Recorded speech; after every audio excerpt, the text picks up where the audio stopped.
Buenos días a todos, bienvenidos. Me dicen que ya estamos en el aire. No ha venido el Señor, ¿no? Porque ya sabéis que nos recibirá en el aire. No, estamos en las ondas de Internet, así que un saludo muy cordial a los que nos estáis viendo a través de ello. Y también muy bienvenidos a todos los que estáis aquí. Vamos a orar al Señor para que nos ayude en este tiempo, un culto dedicado a Él. Pues Padre, te damos las gracias por esta oportunidad que nos das de nuevo de estar junto a ti, alrededor de la mesa del Señor, como Iglesia, para adorarte, para bendecirte, para reafirmar nuestra fe en Jesús, también para escuchar tu palabra y después para adorarte. Que nos ayudes en todo y que tú seas glorificado. En tu nombre, amén.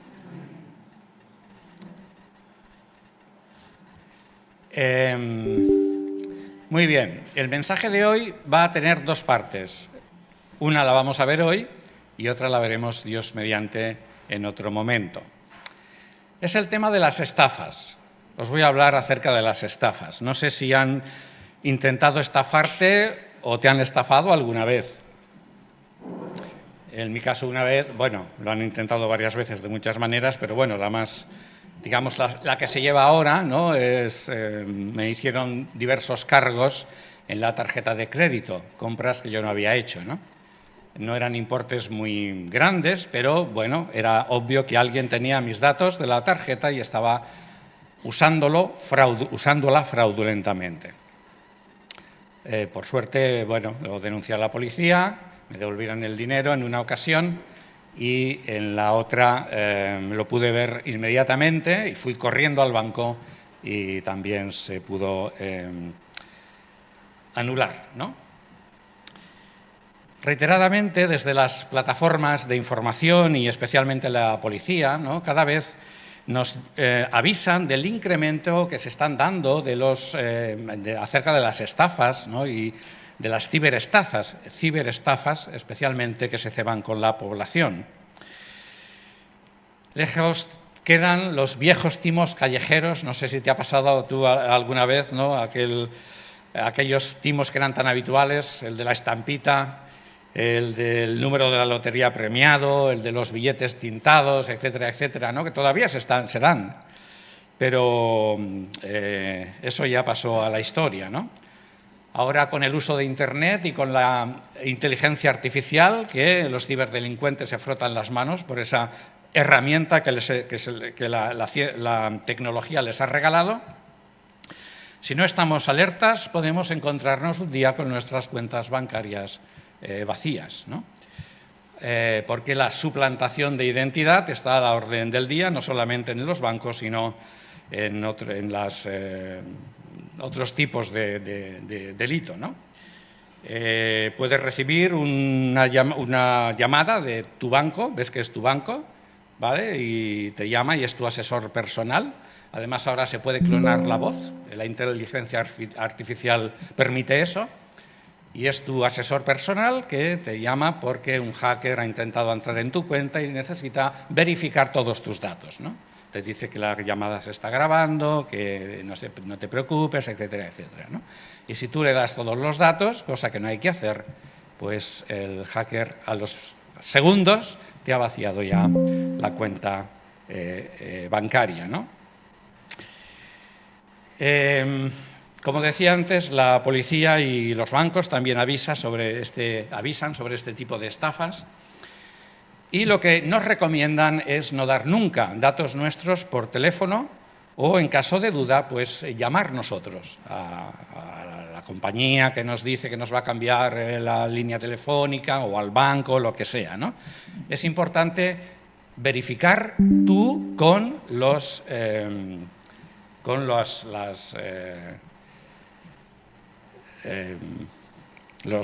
compañías oficiales, ¿no? Ahora no me salía la palabra. Ahora, es muy curioso porque esto de las estafas, casi todas, si se analizan, tienen un mismo modus operandi, ¿no? Un modo de obrar. En primer lugar, hay un estafador, obviamente, un estafador que esconde su verdadera identidad y la suplanta, es decir, se hace pasar por otro que no es. En segundo lugar, este estafador comunica una mentira que parece verdad, con la finalidad de engañar a su víctima. En tercer lugar, en realidad lo que este delincuente pretende es dañar a su víctima y conseguir todo lo suyo, el máximo posible, ¿no? Robar sus posesiones valiosas. Y en cuarto lugar, pues tenemos a la víctima inocente que, si no está alerta, pues puede caer fácilmente en manos del estafador y sufrir las consecuencias de la estafa. Pero este proceso de las estafas no es nuevo. De hecho, investigando, podemos llegar hasta el origen mismo de las estafas, ¿no? De esta manera de actuar, y conocer con todo detalle de dónde surge. Incluso podemos saber quién fue la primera persona humana de la historia que sufrió una estafa. ¿Quieres saberlo? Pues vamos a Génesis capítulo 3. Génesis capítulo 3, versículo 1.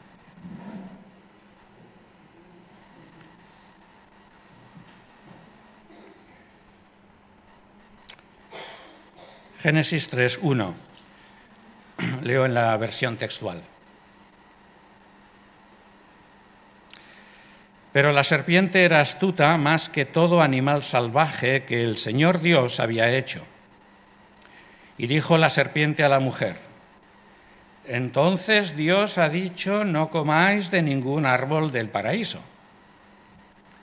Y la mujer respondió a la serpiente: del fruto de los árboles del paraíso podemos comer, pero del fruto del árbol que está en medio del paraíso, Dios ha dicho, no comáis de él ni lo toquéis para que no muráis. Pero la serpiente dijo a la mujer: ciertamente no moriréis, pues sabe Dios que el día que comáis de él se os abrirán los ojos y seréis como Dios, conocedores del bien y del mal. Y vio la mujer que el árbol era bueno para comer y agradable a los ojos y deseable para adquirir conocimiento. Y tomó de su fruto y comió y dio también a su marido que estaba con ella y él comió. Y les fueron abiertos completamente los ojos a ambos y se dieron cuenta de que estaban desnudos. Y cosieron hojas de higuera y se hicieron delantales para sí mismos. Y oyeron el sonido del Señor Dios paseando por el paraíso al atardecer. Y el hombre y su mujer se escondían de la presencia de Dios el Señor en medio de los árboles del paraíso. Pero Dios el Señor llamó al hombre y le dijo: Adán, ¿dónde estás? Y respondió: oí tu voz paseándote en el paraíso y tuve miedo porque estoy desnudo y me escondí. Y dijo: ¿quién te declaró que estás desnudo? ¿Acaso comiste del único árbol del cual te ordené no comer? Y dijo el hombre: la mujer que me diste, ella me dio del árbol y comí. Y dijo Dios el Señor a la mujer: ¿qué es esto que has hecho? Y la mujer respondió: la serpiente me hizo errar y comí. Vamos a dejar la lectura aquí. El pasaje es muy conocido, ¿verdad? Y más que los detalles de la exposición del pasaje, pues me interesa más que nos fijemos en los personajes a la luz del tema que estamos viendo en esta mañana, que es el de las estafas, ¿no? De hecho, como he dicho, aquí tenemos precisamente el origen mismo de las estafas y la primera estafa de la historia humana. Estamos en un momento idílico, histórico de la humanidad. Estamos en el origen mismo de la humanidad. Una tierra paradisiaca, con una primera pareja, un hombre y una mujer, Adán y Eva, descubriendo todavía todo lo que Dios ha hecho para ellos, que era en gran manera bueno. Ellos mismos son el resultado prodigioso de haber sido diseñados y formados a imagen de Dios. Y como vimos en la serie de los 3 enemigos de Jesús hombre, no sé si echáis de menos esta serie, yo sí, el prototipo de esta imagen era el hombre Jesús, El hombre Jesús, el que nació después en Belén, el que murió en Jerusalén crucificado, pero que resucitó al tercer día para reiterar su gloriosa humanidad, unida a la de su deidad, que un día revelará en su gloriosa e impactante segunda venida a la tierra. Y este prototipo humano también está allí, también está en el Edén o en el paraíso. Está manifestado en esta ocasión como una teofanía, como una revelación humana del Hijo de Dios antes de su encarnación, conviviendo y acompañando a Eva y a Adán en el paraíso, dándoles personalmente instrucciones precisas para su vida y ayudándoles juntos en el descubrimiento de la grandeza de ellos mismos como personas humanas y también de su idílico entorno. Por eso insistí en aquel estudio en que la imagen de Dios en el ser humano precisamente consiste en eso, en la de ser seres humanos. Esa es la imagen de Dios. En contraste con la otra creación que Dios había hecho antes, la creación espiritual y los seres espirituales, me refiero a los ángeles, que desarrollan su vida en otra dimensión que no es la material ni la física, sino la espiritual. Y esta idea la encontramos avalada en el Nuevo Testamento, precisamente por la información que encontramos acerca del mundo venidero, que revelará el hombre Jesús en su segunda venida. Y que esa revelación de ese mundo venidero tendrá su centro en el mundo físico. En el mundo físico y material, con acceso, obviamente, al mundo espiritual, pero no al revés, como nosotros tantas veces decimos. Volvamos al texto. Estamos en primavera. Bueno, primavera-verano, ¿no? Porque ahora ya la transición de las estaciones, ya pasamos del frío al calor y del calor al frío, ¿no? Sin las intermedias, ¿no? Si has ido a la montaña en estos días pasados, bueno, incluso también en la ciudad se puede observar, en los parques y jardines, cómo toda la montaña en estos días es una explosión de olores y colores. Y cuando iba a buscar el coche, pasaba por una calle que hay unos árboles que dan unas flores lilas. No sé qué árboles son, ¿no? Y era muy curioso porque toda la acera estaba llena de esas flores. Yo le decía, Señor, gracias por el honor que me estás dando, que es la alfombra, ¿no? La alfombra que me estás dando para ir con mis hermanos. Bueno, una explosión de olores y colores. Así que nos podemos imaginar que algo así, corregido y aumentado, era el entorno en el que vivían Adán y Eva. Además, compartían ese ambiente vital con todo tipo de animales que no tenían fiereza, ya que la dieta de todos los animales, y también la de Adán y Eva, era del todo vegetariana. Pero un día, Eva nota que una serpiente se comunica audiblemente, verbalmente, con ella. Hola. Claro, esto no era habitual. Eva ya había visto serpientes, ¿no? Pero ninguna hablaba. Ningún animal, ¿no? Puede hablar como un ser humano. Pero esta sí. ¿Por qué? Pues mira por dónde. Porque resulta que había un hacker que la estaba controlando. Y ese hacker estaba usurpando su identidad. Qué moderno, ¿no? El delincuente que se escondía en la serpiente era Satanás, el autor del pecado. Un ángel de Dios que previamente se rebeló contra él y, al ser espíritu, no podía comunicarse con el mundo físico directamente y lo hizo en esa ocasión de forma clandestina, usando a una serpiente. Dada la singularidad de la creación de Dios, que aún están descubriendo, Eva cree que verdaderamente se está comunicando con una serpiente y atiende a lo que dice. En todo momento en el relato, la protagonista es la serpiente. Satanás no aparece, ni se nombra en ningún momento en el relato. Así que con la misma astucia que usan los hackers en la actualidad, transmite o cuenta a Eva una media verdad. Las medias verdades son siempre mentiras endulzadas. El delincuente que hay detrás de la serpiente usa y tergiversa la información que sabe que Eva tiene. Por lo tanto, en el mundo espiritual se conocía la creación material posterior. Como si no, Satanás sabía lo que Dios había dicho en la tierra a Adán y Eva. Aunque, como buen delincuente que era, tergiversa la información precisamente con el objetivo de engañar y embaucar a Eva. Dios ha dicho: no comáis de ningún árbol del paraíso, os moriréis de hambre. Dios no es tan bueno como parece. Obviamente, frente a esa información, Eva cae en la provocación e intenta defender a Dios. Lo hemos leído en el versículo 2. Del fruto de los árboles del paraíso podemos comer, pero del fruto del árbol que está en medio del paraíso, Dios ha dicho: no comáis de él ni lo toquéis. Esto de no tocarlo lo añade Eva, porque Dios no había dicho que no se podía tocar.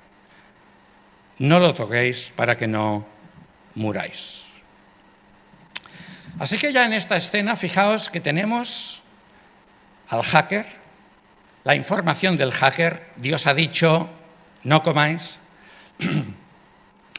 La reinterpretación de la información por parte de la víctima, Eva: podemos comer, pero hay un árbol que ni tocarlo. Entonces, nosotros vamos a seguir las recomendaciones de las autoridades y contrastar siempre las informaciones con las fuentes seguras, las originales, ¿no? Las oficiales, aquellas que oficialmente nos han dado la información. ¿Qué había dicho Dios exactamente? ¿Qué les había dicho? Esto lo tenemos en el capítulo 2, versículos 16 y 17.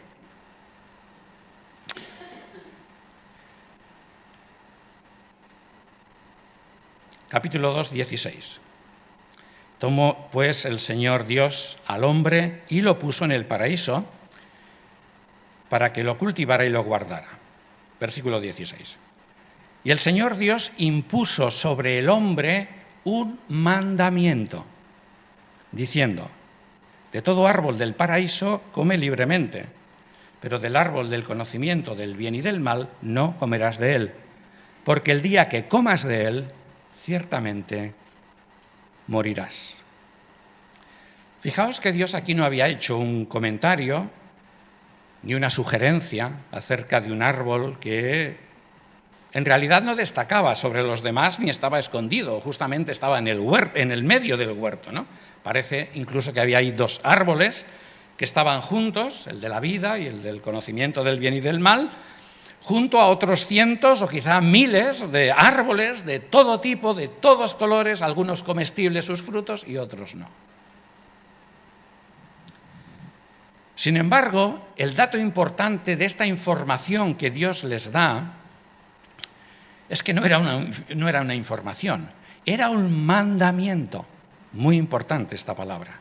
Un mandamiento específico acerca de este árbol llamado del conocimiento del bien y del mal. Y aquí encontramos la primera vez que Dios da un mandamiento al ser humano, en un contexto, y esto hay que tenerlo en cuenta, todavía sin pecado y maldición. Un mandamiento. Obviamente Dios ya sabía lo que iba a pasar, ¿no?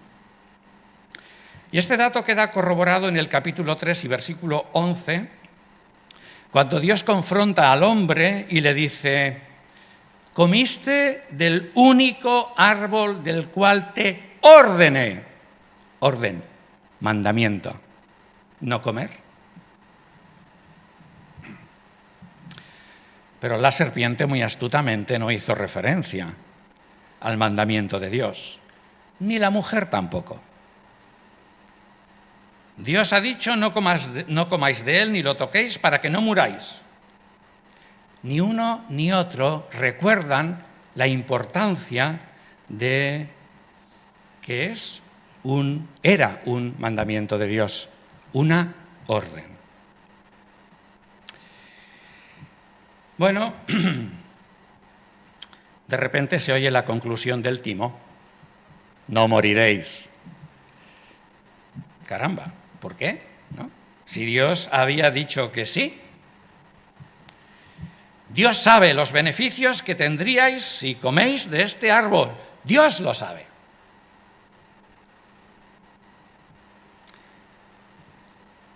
Perdonad que vuelva a lo mismo, ¿no? ¿Qué nos dicen las autoridades que hagamos cuando tenemos dos informaciones opuestas? Una que ya tenemos y conocemos, que es la oficial, y otra que aparentemente viene de una fuente autorizada y bien informada, pero que nos invita con convicción a actuar de una manera distinta. Teníamos una información de la fuente auténtica y ahora resulta que otra fuente aparentemente auténtica nos dice lo contrario. Eva debería haber contrastado la información recibida primeramente con aquel que tenía más cerca, su marido. Oye, ¿sabes que he recibido una llamada de la serpiente diciéndome que la cuenta bancaria ha sido hackeada? Ah, no, eso es otra historia. ¿Sabes lo que ha pasado con una serpiente? Me ha hablado una serpiente. Pero podía haber hecho otra cosa, que también estaba en su mano. Podían haber esperado al momento del paseo con quien les había dado el mandamiento, que también estaba por allí, quizá en ese momento no. Dios mismo, o el Hijo revelado humanamente. O buscarlo, vamos a buscar al Señor, a ver dónde estáis, lo vamos a consultar, porque esto el Señor dijo una cosa y ahora tenemos otra información. El resto de la historia ya la conocemos. El hacker consiguió su objetivo: engañar a Eva, quien cayó totalmente en la trampa. Así que fijaos cómo aquí vemos el mismo proceso que sucede en la mayoría de fraudes. Hay un estafador que esconde su identidad y la suplanta, en este caso la serpiente en la que Satanás escondía su identidad. En segundo lugar, este estafador comunica una mentira que parece verdad con una finalidad, la de engañar a su víctima, en este caso Eva. El delincuente consigue obtener todo lo suyo, robar sus posesiones valiosas, porque este era su objetivo. Así que objetivo conseguido. Y en cuarto lugar, no hemos de olvidar que tenemos a la víctima inocente que por no tomar las medidas de precaución cae totalmente en la trampa del estafador.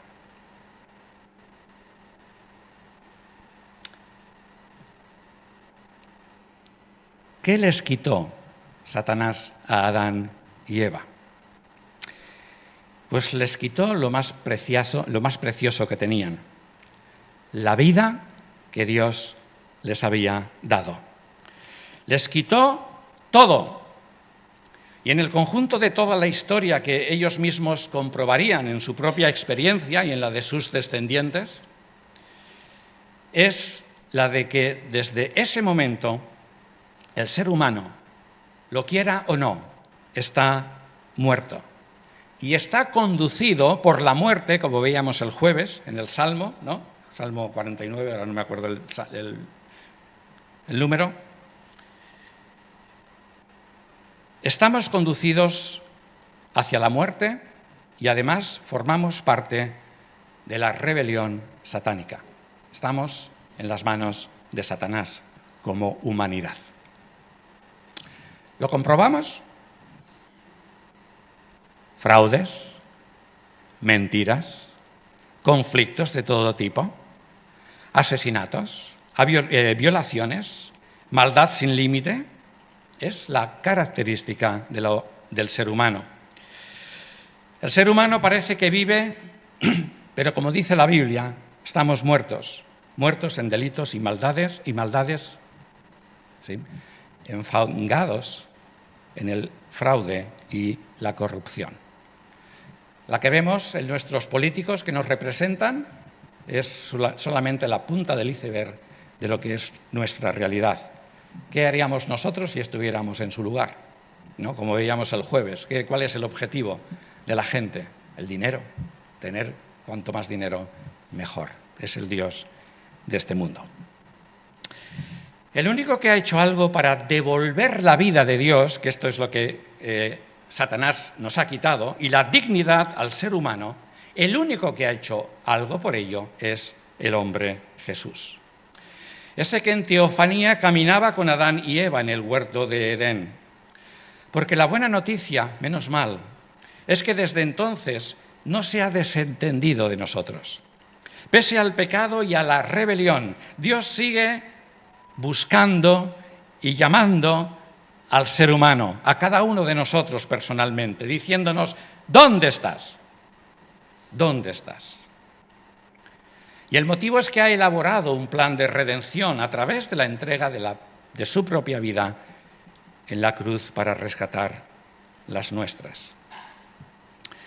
No hay otra manera de recuperar la vida que Dios diseñó para nosotros. Leemos en Juan capítulo 3, versículo 36, un texto muy conocido, que el que cree en el Hijo, en Jesús, tiene vida eterna. Pero el que rehúsa creer, las versiones modernas ya cambian por desobedece al Hijo, porque es más correcto, desobedece al Hijo, no verá vida, sino que la ira de Dios permanece sobre él. Y en este versículo una de las palabras claves precisamente es el de la desobediencia. La palabra clave es ahora obedecer o no obedecer a Jesús. ¿Por qué obedecer o desobedecer? ¿A qué? Obedecer al nuevo mandamiento que Dios ha dado a la humanidad. Lo encontramos en Hechos capítulo 17 y versículo 30. Lo parafraseo para actualizar el lenguaje, ¿no? ¿Qué dice el apóstol Pablo aquí en Hechos capítulo 17, versículo 30? Dice: Dios manda. Mandamiento. Volvemos al Génesis, otra vez. Dios manda. No sugiere. No. Manda. A todas las personas en todo lugar que se arrepientan de su maldad, por cuanto todos tenemos asignadas una cita previa ya concertada. Y esa cita previa es el día del juicio, cuando Dios va a juzgar a la humanidad entera con justicia por medio del hombre Jesús, a quien designó y presentó al mundo al resucitarlo de entre los muertos. La salvación del pecado y de las garras de Satanás no es opcional, es un mandato de Dios para poder recuperar la vida que como humanidad fraudulentamente entregamos a Satanás. Y mientras llega ese día de juicio, Jesús sigue buscando a cada una y todas de las personas y llamando: ¿dónde estás tú? Y como dice otro texto bíblico, si escuchas, oí su voz, no endurezcas tu corazón.